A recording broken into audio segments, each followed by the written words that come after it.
Τι είναι όμως το εμβόλιο αυτό? Είναι εντελώς διαφορετικό.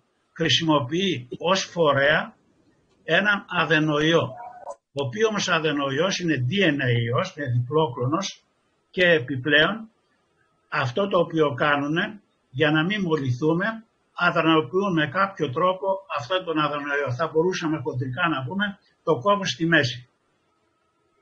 Χρησιμοποιούν επίσης, αξίζει το κόπο να το πούμε, όσον αφορά το εμβόλιο της εταιρείας AstraZeneca και Oxfordis, έναν αδρανοποιημένο ιό που αποκαλεί κοινό κρυολόγημα στους τσιμπατζίδες, και αυτό είναι ένα θετικό στοιχείο όσον αφορά το εμβόλιο της εταιρείας αυτής.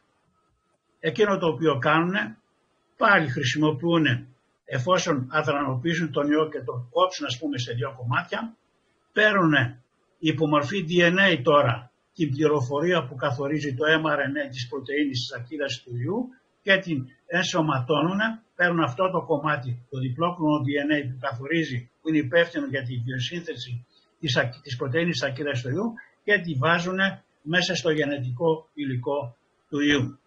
Επομένως, χοντρικά εκείνο το οποίο κάνουν είναι το εξής. Αυτός είναι ο ιός, ο αδενοϊός του χιμπατζή, τον τροποποιούν γενετικά, ούτως ώστε εάν προσβληθούμε να μην μας προκαλέσει ασθένεια.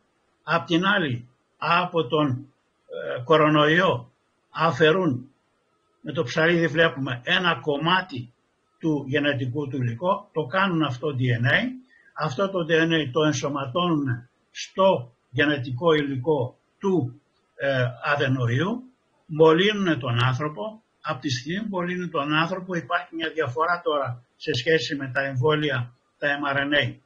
Το DNA αυτό όχι μόνο μπαίνει στο πρώτο διαμέρισμα στο κυταρόπλασμα, αλλά μπαίνει και στο πυρήνα.